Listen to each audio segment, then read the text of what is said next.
Hi guys, நீங்கள் என்ன பார்க்க போகிறோன்னா மகாநதி சீரியல் டுடே எபிசோடு தான் பார்க்க போகிறோம். இதில் என்ன நடக்குதுன்னா, அவங்க பாட்டியும் அவங்க சித்தியும் உட்காந்து பேசிகிட்டு இருக்காங்க, விஜயோட பாட்டியும் சித்தியும். அப்போ வந்து காவேரி வராங்க. காவேரியை பார்த்தோன்னே இவளுக்கு பொம்பளை பிள்ளை தான் இருக்கும் போல, வயிறு நல்லா பெருசாக இருக்கு பாரு அப்படின்ற மாதிரி சொல்கிறாங்க. அப்படியா சொல்கிறீங்க அப்படின்னு சொல்லிட்டு காவேரி கேட்குறாங்க. ஆமாம், விஜயும் பொம்பளை பிள்ளை தான் கேட்குறாரு அப்படின்ற மாதிரி சொல்கிறாங்க. உடனே மாத்திரை போட்டியா, அவங்க வீட்டு பிரச்சனையில் மாத்திரை போடாமல் இருந்துடாத அப்படின்ற மாதிரி சொல்கிறாங்க. அதெல்லாம் மாத்திரைலாம் போட்டேன்னொடனே வாக்கிங் போ, மாத்திரை போடு, இப்போ குழந்தைக்கு நல்லா காது கேட்கும், நல்ல விஷயமா பேசு, நல்ல விஷயமா பாரு அப்படின்ற மாதிரி சொல்கிறாரு. அதெல்லாம் நான் கொஞ்சமாவது நான் ஹாப்பியாக தான் இருக்கேன், அதெல்லாம் நல்லா தான் இருக்கேன் அப்படின்ற மாதிரி சொல்கிறாங்க. உடனே அவங்க சித்தி சொல்கிறாங்க, அதான் இவ சந்தோஷமாக இருக்கணும்னு எல்லா பிரச்சனையும் அவன் தலையில் தூக்கி போட்டுட்டு திரியிறானே அப்படின்ற மாதிரி சொல்கிறாங்க. உடனே இங்கிட்டு காவேரி நினைக்கிறாங்க, ஐயோ குழந்தைய பற்றி டாபிக் இழுப்பாங்கன்னு பார்த்தா இப்போ திரும்பி அதை மணிக்கே இழுக்கிறாங்களே அப்படின்ற மாதிரி சொல்கிறாங்க.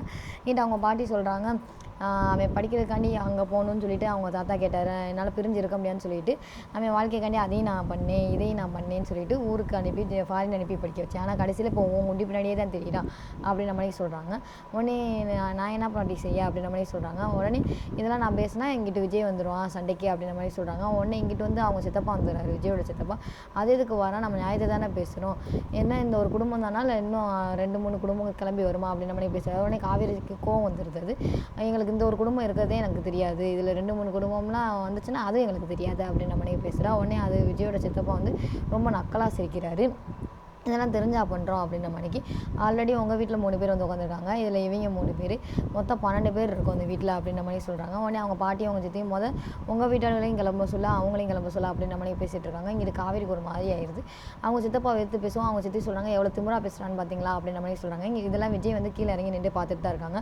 விஜய் உடனே இறங்கி வந்துட்டு, பாட்டி உங்களை 1000 தடவை சொல்லிட்டேன், இப்போ நடக்கிற பிரச்சனையில் காவேரி எதுவும் சொல்லாதீங்க, காவேரி சும்மானாலே ப்ரெக்னெண்ட்டாக இருக்கா அப்படின்னு சொல்லிட்டேன், நீங்கள் கேட்க மாட்டீங்க போல் அப்படின்ற மாதிரி சொல்கிறாங்க. சரி வா நம்ம கிளம்பலாம் அப்படின்னே, இப்போ நாங்கள் பேசினா இப்படி கிளம்பணும்னு சொல்லுவா அப்படின்ற மாதிரி, இந்த பிரச்சனை உங்களால் அக்செப்ட் பண்ண முடியல, அதனால் இந்த பிரச்சனை முடிகிற வரைக்கும் நாங்கள் போகிறோம் அப்படின்ற மாதிரி சொல்கிறாங்க. உடனே காவேரி சும்மானாலே இருங்க, நீங்கள் எதுவும் பிரச்சனையை உண்டாக்காதீங்க அப்படின்ற மாதிரி சொல்கிறாங்க. உடனே இங்கிட்ட அவங்க பாட்டி, நான் எதுவும் பேசலப்பா, நான் கிளம்புறேன்னு சொல்லிட்டு கிளம்பி போயிடுறாங்க. இங்கிட்ட வந்து அந்த ஃபேமிலியில் வந்து அந்த பொண்ணுக்கு வந்து ரொம்ப பசி எடுக்குது. என்ன பண்ணன்னு தெரியாமல் வீட்டில் ஒளிஞ்சு நின்று பார்க்குறாங்க.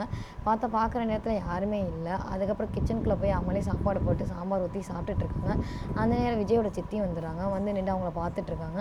உடனே கிச்சனுக்குள்ளெல்லாம் வர சொன்னால், யாரும் இல்லைன்னா நீ திறந்த வீட்டில் வந்துடுவியா நீ பாட்டுக்கா அப்படின்ற மாதிரி, நாங்கள் சாப்பிட்டுட்டு மீதி இருக்கும் அதை சாப்பிட அப்படின்னு சொல்லிட்டு திட்டிடுறாங்க. உடனே இந்த பொண்ணு அழுதுகிட்டே அப்படியே நடுங்கிக்கிட்டே கேட்டிருக்காங்க. இது காவேரியும் கங்காவும் பார்த்துட்ருக்காங்க. பாவமாக இருக்குன்னு சொல்லிட்டு ஏன்னு சொல்லிட்டு கூப்பிட்றாங்க. இல்லை என் மேலே தான் தப்பு அப்படின்னு சொல்லிட்டு தட்டை கழுவி வச்சுட்டு போ அப்படின்ற மாதிரி சொல்கிறாங்க. தட்டை சிங்கில் போட்டு பைய சத்தம் இல்லாமல் போடு அப்படின்னு சொல்லிட்டு திட்டுறாங்க. அந்த திட்டெல்லாம் காவேரி பார்த்துட்ருக்காங்க.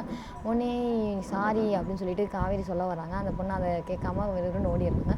உடனே இவங்களை பார்த்தா எரிச்சலாகவும் வருது, ஒரு சில நேரம் பாவமாகவும் இருக்குது அப்படின்ற மாதிரி கங்கா சொல்கிறாங்க.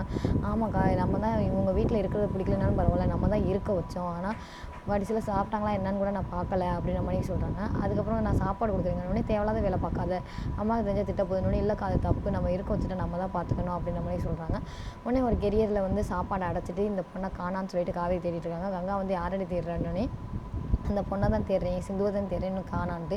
உடனே தேவையில்லாத வேலை பார்க்காத அப்படின்னோடனே இங்கிட்ட வந்து மரத்தடியில் உட்காந்து அந்த சிந்து அந்த பொண்ணு வந்து அழுதுட்ருக்காங்க. உடனே பாவம் சாப்பிட வந்தா, அவங்கள திட்டி அனுப்பிட்டாங்க அப்படின்ற மாதிரி சொல்கிறாங்க.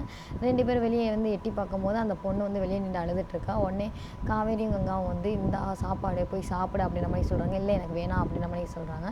இல்லை நீ சாப்பிடு, போ கம்ஃபர்டபுளாக உட்காந்து ஒரு இடத்துல போய் சாப்பிடு அப்படின்ற மாதிரி சொல்கிறாங்க. உடனே சாப்பாடை கொடுக்கவும் அந்த பொண்ணு வாங்கிட்டு போயிடுறாங்க. வாங்கிட்டு போயிட்டு உள்ளே போய் சாப்பிட போயிட்டு திரும்பி ரிட்டன் வந்துட்டு ரொம்ப தேங்க்ஸ் அப்படின்ற மாதிரி சொல்கிறாங்க. சிந்து இங்கே வாவே உன்ட்ட பேசணுன்னவும் பக்கத்தில் அக்கம் பக்கத்தில் பார்க்குறாங்க. நீ வா, நம்ம கடிச்சிலாம் தின்ற மாட்டோம் அப்படின்ற மாதிரி சொல்கிறாங்க. உடனே திரும்பி அந்த பொண்ணு வந்து சொல்லுங்கள் அப்படின்ற மாதிரி சொல்கிறாங்க. எங்கள் அப்பாவுக்கு செகண்ட் மேரேஜ் ஆனது உனக்கு எப்போ தெரியணுன்னே, நான் 10th படிக்கும்போது தான் தெரியும் அப்படின்ற மாதிரி சொல்கிறாங்க.